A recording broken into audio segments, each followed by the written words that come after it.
श्री राधे राधे। भक्तों, मानस में गोस्वामी श्री तुलसीदास जी महाराज ने लिखा है, संत मिलन सम सुख जग नाही।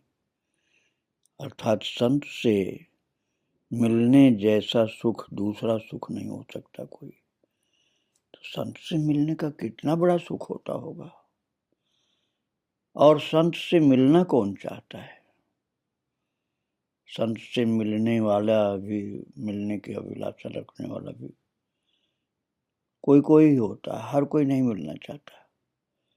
किंतु परमार्थ साधना में संत से मिलना अर्थात संत दर्शन करना या उनका सत्संग प्राप्त करना अतिशय महत्व का होता है। और आप श्रवण कर रहे थे मोटे गणेश वाले महाराज जी का चरित्र। ये बचपन से ही, बाल्यकाल से ही संत मिलन के प्रेमी थे। जो धर्म ग्रंथ हैं, चाहे वो वेद हो, चाहे पुराण हो, चाहे संतों भक्तों का वाणी का साहित्य हो, सभी में स्थान स्थान पर सत्संग का महत्व और उसकी अनिवार्यता तक कही गई। बालक दुर्गा प्रसाद को भी इसका सुयोग बचपन से ही प्राप्त हुआ। उनके पिता श्री प्रभुदयाल जी संत दर्शन एवं सत्संग में रुचि रखते थे। अपने क्षेत्र में जहां भी संतों का आगमन, उनका प्रवचन, सत्संग होता, श्री प्रभुदयाल जी उसकी खोज खबर रखते। दैनिक कार्यों से समय निकालकर वे उसमें अवश्य सम्मिलित होते। एक बार श्री महाराज जी ने बताया था कि उनके पिताजी को उस क्षेत्र में 20-25 मील दूर तक भी यदि किसी संत पुरुष के आने का समाचार प्राप्त होता तो वे तुरंत ही महाराज जी को अर्थात अपने पुत्र को लेकर के पैदल ही दर्शनार्थ निकल पड़ते। संत दर्शन के लिए गांव से इतनी दूर पैदल यात्रा करना इस बात का परिचायक है कि श्री प्रभुदयाल जी की दृष्टि में संत दर्शन एवं सत्संग का कितना भारी महत्व था। पिता के माध्यम से पुत्र अर्थात बाबा जो मोटे गणेश वाले, उनको सहज ही लाभ प्राप्त हो जाता था संत दर्शन का। संत दर्शन का यह संस्कार जो बाल्यकाल से ही पड़ गया महाराज जी को, तो आगे भी क्रमशः विकसित होता ही रहा। अपने आगे के जीवन में अर्थात उत्तर जीवन में, तात्पर्य जब जैसे जैसे बड़े हुए, महापुरुषों के दर्शन एवं उनका सानिध्य प्राप्त करने को सदैव तत्पर रहते थे, तथा जब भी इसका सुयोग उन्हें प्राप्त होता उस अवसर का वो पूरा लाभ उठाते थे। स्वयं अपने मुख से श्री महाराज जी कहा करते थे कि जिस प्रकार आजकल लोग चाय के व्यसनी हैं, उसी प्रकार मैं संत दर्शनों का व्यसनी रहा और अब भी हूं। लोग चाय के बिना नहीं रह सकते और मैं संत दर्शन तथा उनकी सेवा के बिना नहीं रह सकता। किसी के जीवन का कुछ व्यसन है तो किसी का कुछ है। मेरे जीवन का व्यसन है संत मिलन।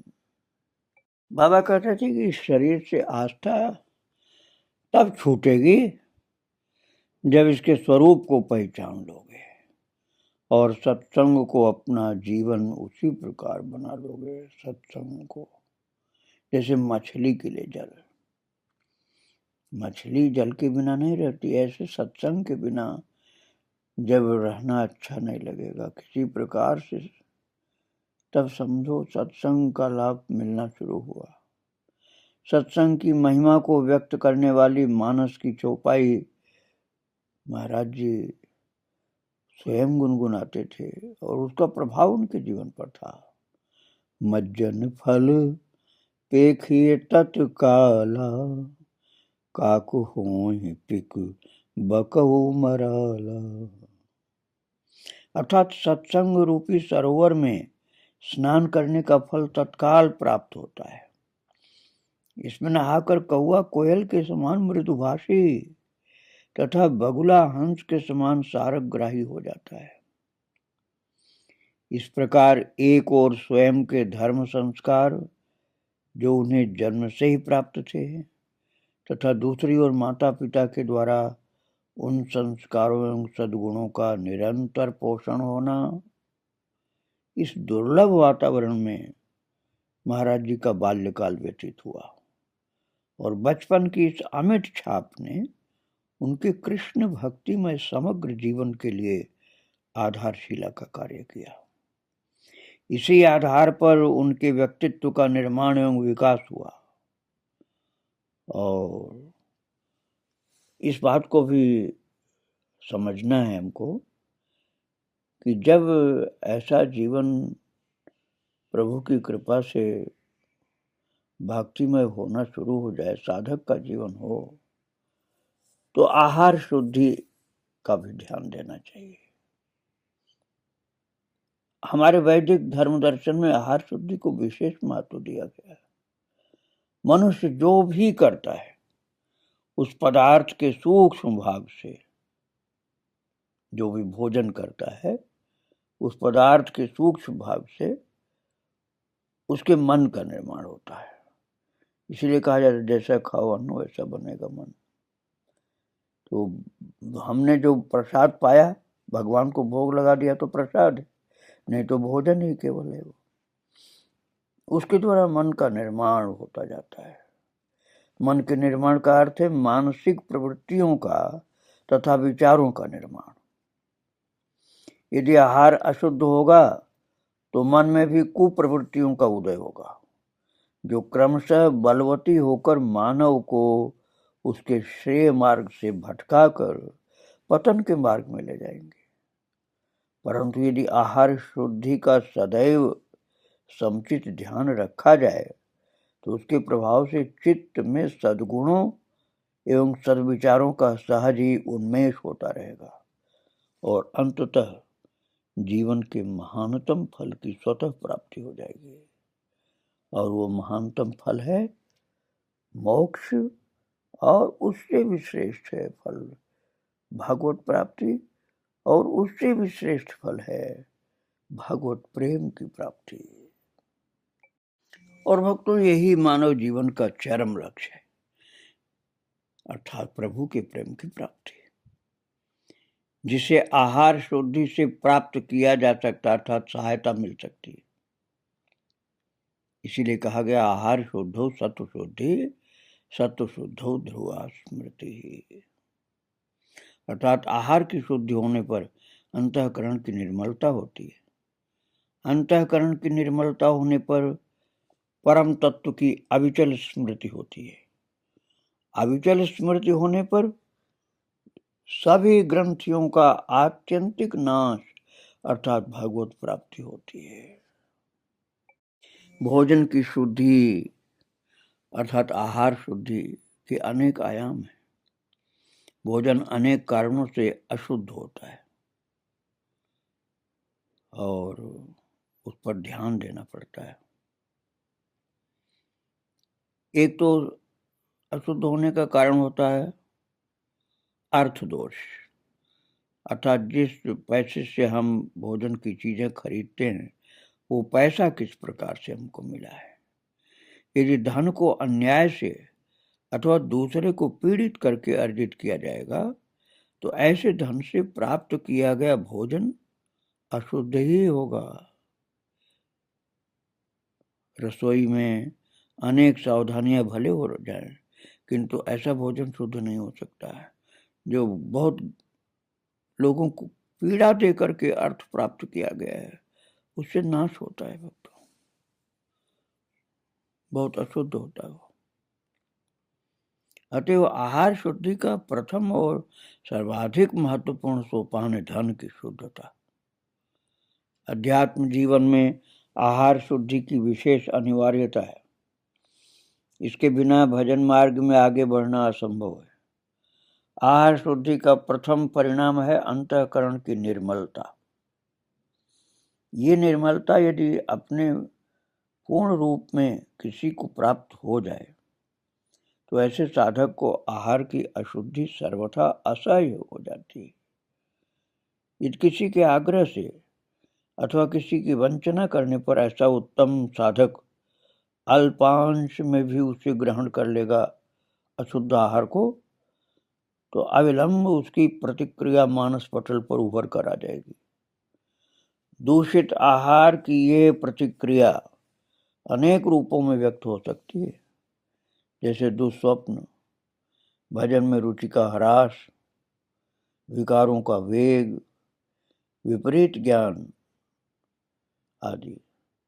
किंतु ये प्रतिक्रियात्मक दुष्प्रभाव भी सबको सहसा नहीं हो सकता। ये केवल उन्हीं भाग्यशालियों को अनुभव में आता है जिनकी मनोभूमि आहार शुद्धि के सर्वथा अनुरूप हो चुकी है। हर किसी को पता नहीं चलता है कि आहार अशुद्ध आया है। तो ऐसी अवस्था प्राप्त न होने से, अर्थात मनोभूमि आहार शुद्धि के सर्वथानुरूप जिनकी नहीं हुई है, तो अशुद्ध आहार महाराज हमारी प्रकृति अशुद्ध आहार को आत्मसात कर लेती है और उसका तत्काल एवं स्पष्ट प्रभाव चित्त पर नहीं उभरता। जिन्हें यह अवस्था प्राप्त हो चुकी है वे प्रथम तो अशुद्ध आहार स्वीकार ही नहीं करते, और यदि अनजाने में उसे ग्रहण भी कर लें तो उनकी निर्मल प्रकृति तत्काल उस अशुद्ध आहार को अपने से पृथक कर देती है। यह निर्मल चित्त की दुर्लभ अवस्था है जिसमें ऐसे भोजन को प्रकृति सर्वथा स्वीकार नहीं करती है और शीघ्र अपनी प्रतिक्रिया व्यक्त कर उसे त्याग देती है। आहार शुद्धि की ये विलक्षण अवस्था मोटे गणेश वाले बाबा को बचपन से ही प्राप्त थी और इसके लिए उन्हें कोई साधन नहीं करना पड़ा। उनकी पवित्रतम मनोभूमि ने कभी किसी अपवित्र आहार को स्वीकार ही नहीं किया। और एक माता ने इस विषय में बताया जो महाराज जी से सुना। इस घटना के समय इनकी आयु लगभग 8 वर्ष की थी। एक बार माता जी ने अन्यत्र कहीं से आया हुआ पकवान खाने को दिया और बाबा ने खा लिया, किंतु खाते ही आपका जी मिचलाने लगा और थोड़ी देर में आपको वमन हो गया, उल्टी होने लग गई। तो माँ से पकवान के विषय में पूछा तो उन्होंने बताया कि ये घर में बनाया हुआ नहीं है, कहीं से आया हुआ है। तब ये बालकपन में थे, 8 वर्ष के ही थे बाबा। तो उन्होंने कहा कि माँ मुझे किसी दूसरे के यहाँ से आया हुआ कोई खाद्य पदार्थ मत दिया करो, मत खिलाया करो मुझको। बाल्यकाल के इस निश्चय का इनके जीवन पर दृढ़ता से पालन होता रहा। कहीं से आई हुई खाद्य वस्तु जिसकी शुद्धता में किंचित भी संदेह हो तो उसे स्वीकार ही नहीं करते थे। महाराज जी की बाल्यावस्था में ही इस प्रकार की पवित्रतम अनुभूमि थी जिसे जीवन भर कठोर साधनाओं द्वारा प्राप्त करना भी बहुत सुलभ नहीं है। ये निर्मल अंतःकरण की उच्च अवस्था है जिसके कारण अशुद्ध भोजन को महाराज जी की अंतः संरचना ने स्वीकार ही नहीं किया और तत्काल उसे त्याग दिया। वस्तुतः ऐसे महापुरुषों को जगन नियंता करुणा वाले श्री भगवान मानव को उसका श्रेय मार्ग दिखाने के लिए धराधाम पर भेजते हैं, जगत के कल्याण के लिए, साधकों के दिशा निर्देश की प्राप्ति के लिए करते हैं। ऐसे प्रभु का आगमन ठाकुर जी भेजते हैं।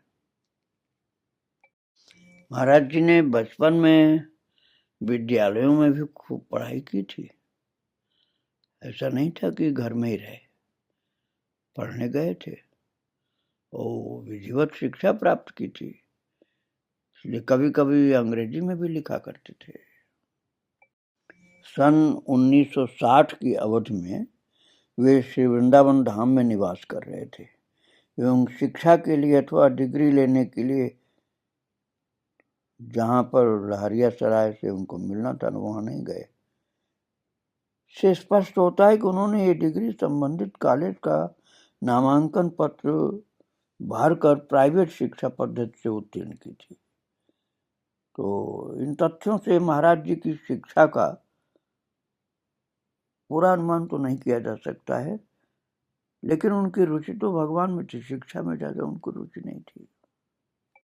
भक्तों, महाराज श्री के शरीर का जन्म 1907 ईस्वी में हुआ था और उसके अनुसार 12वीं कक्षा पास किए थे। तो उस समय शिक्षा का स्तर बहुत अच्छा होता था, बहुत ख्याल से बच्चे पढ़ते थे और ये तो बहुत ही अच्छे थे पढ़ाई में भी। तो नंदरामपुर बास उस समय एक छोटी बस्ती ही थी, अतः वहां प्रारंभिक कक्षाओं की ही पाठशाला रही होगी। इन कक्षाओं में पढ़ने के पश्चात श्री महाराज जी ने आगे का अध्ययन रेवाड़ी नगर में किया था और विद्याध्ययन का वास्तविक उद्देश्य मोक्ष अथवा भगवत प्राप्ति है। धन प्राप्ति तो उसका गौण फल है। यथार्थ विद्या वो है जो विद्यार्थी को जन्म मरण के चक्र से बचाकर परमपिता परमात्मा की गोद में बिठा देती है। विद्या अमृतमश्नुते, इस प्रकार विद्या से मोक्ष प्राप्त कही गई और इससे अविनाशी सत्य की प्राप्ति होती है, जिसे ब्रह्म भगवान आदि नाम से पुकारा जाता है। महाराज जी के विद्याध्ययन उपनिषदों आदि के इसी निर्देश को ध्यान में रखकर हुआ था।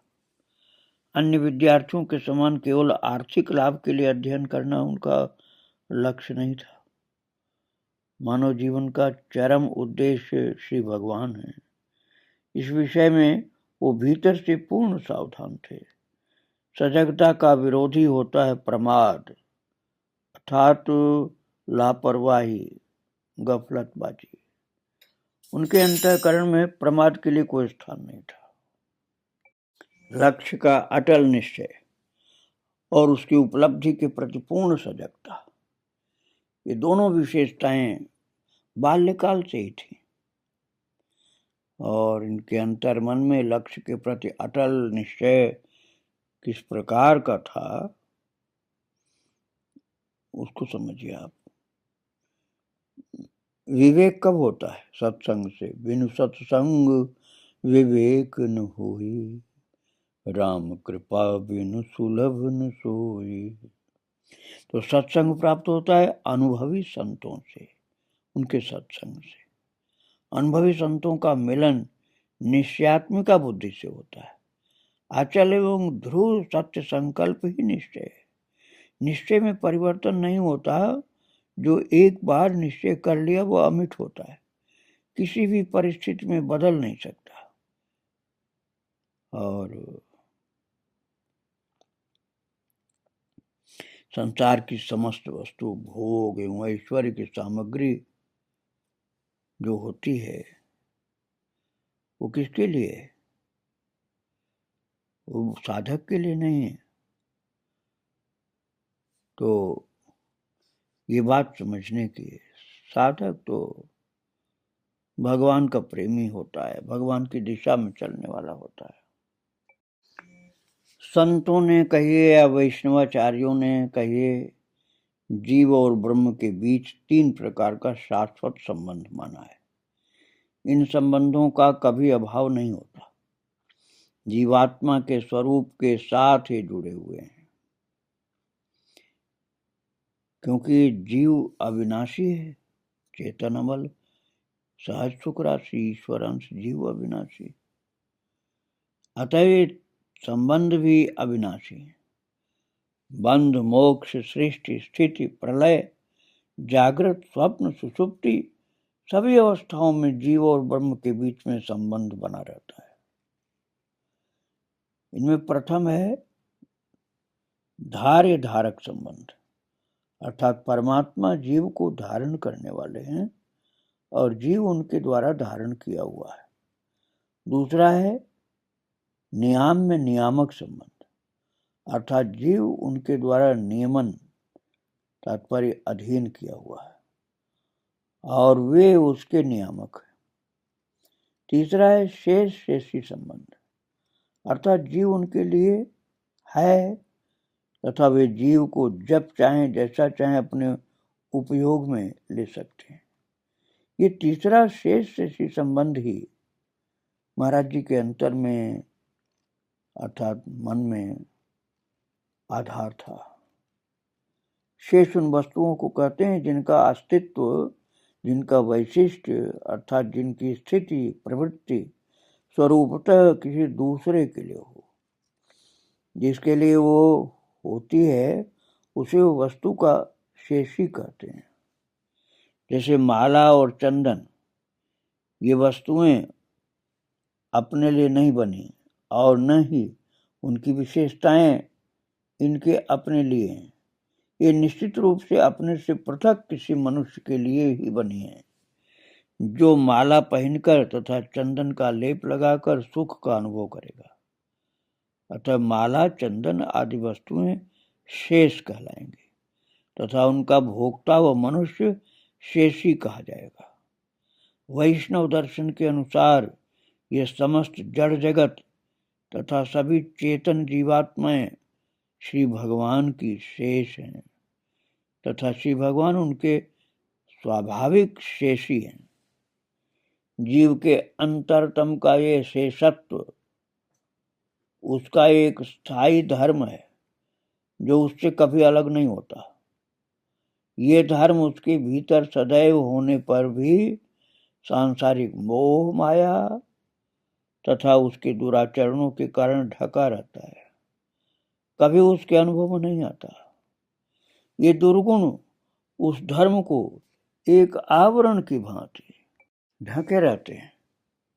सत्य, सदाचार, साधना तथा भगवत कृपा से यह आवरण क्षीण हो जाए तब इस धर्म का शनैः शनैः अनुभव होता है, धीरे धीरे अनुभव होता है।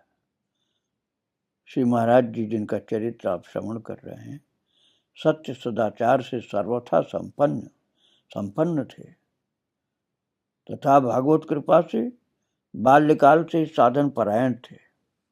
उनके भीतर ये शेषत्व का धर्म एक प्रश्न के रूप में उभर करके आया और उसका उत्तर खोजते हुए उनमें एक सुदृढ़ निश्चय उत्पन्न हुआ कि मैं केवल श्री कृष्ण का हूं और उनके लिए ही हूं। यही इस प्रश्न का वास्तविक उत्तर है, जिसके प्राप्त होने से परमार्थ पथ पर एक नई उमंग से तत्परता पूर्वक चल दिए। इस प्रकार इस प्रश्न ने उनके जीवन पथ को नई दिशा प्रदान की। जीवात्मा केवल श्री कृष्ण के लिए ही है, अपने लिए नहीं। वे जब जैसा चाहें उसे अपने उपयोग में ले सकते हैं। यही जीव का शेषत्व और इस सजगता के साथ अपने को श्री कृष्ण के लिए समर्पित कर देना ही जीवन को दिशा प्रदान करना है। मोटे गणेश वाले बाबा जिनका चरित्र आप सुन रहे हैं, उनके पावन चरित्र में इस सजगता एवं समर्पण के पग पग पर प्रत्यक्ष दर्शन होते हैं। उनके हृदय में बालपन से विद्यमान सत्य निष्ठा को सुदृढ़, व्यापक और सैद्धांतिक आधार प्रदान करके उसे अनेकशः विकसित किया गया, जिसके परिणाम स्वरूप सत्य निष्ठा उनका जीवन दर्शन बनकर उनके चिंतन एवं व्यवहार में सदैव शीर्ष पर रही। महाराज जी बचपन से ही नियमित भजन, पूजा तथा भगवत गीता एवं रामचरितमानस का पाठ करते थे। और इन दोनों ग्रंथों का इनके ऊपर बहुत प्रभाव था। श्री रामचरितमानस गोस्वामी तुलसीदास जी की कालजयी अमर कृति है, जिसमें स्वयं रचनाकार के शब्दों में सब ग्रंथन को रस अर्थात सभी प्राचीन प्रामाणिक ग्रंथों का सार समाहित है। गीता स्वयं भगवान की वाणी और वैदिक सनातन धर्म का एक अतिशय महत्वपूर्ण ग्रंथ है। इसकी प्रत्येक पंक्ति मानव मात्र का कल्याण करने में समर्थ है। ये दोनों ग्रंथ महाराज जी के लिए सदैव प्रेरणा स्रोत बने रहे। एक दिन श्रीमद् भगवद गीता का पाठ कर रहे थे और उस समय द्वितीय अध्याय के एक श्लोक ने इनका ध्यान विशेष रूप से अपनी ओर खींचा, और वो श्लोक था, नासतो विद्यते भावो ना भावो विद्यते सतः उभयोरपि दृष्टोऽन्तस्त्वनयोस्तत्त्वदर्शिभिः। अर्थात असत वस्तु की सत्ता नहीं और सत का अभाव नहीं। इस प्रकार इन दोनों का तत्वज्ञानी पुरुषों द्वारा देखा गया है। तो इस श्लोक पर महाराज जी विचार करने लगे और हम लोग भी विचार करेंगे कल। आज महाराज जी के चरित्र को और उस पर विचार करने की बात को यहीं विराम दिया जा रहा है। श्री महाराज जी और सब संतों को और संतों के आराध्य उनके प्रभु भगवान को बारंबार प्रणाम करके आज यहीं पर विराम दे रहे हैं। आगे की चर्चा कल की जाएगी। जय जय श्री राधे श्याम, जय जय श्री सीताराम। वृंदावन बिहारी लाल की जय, राधा रानी की जय। श्री राधे राधे।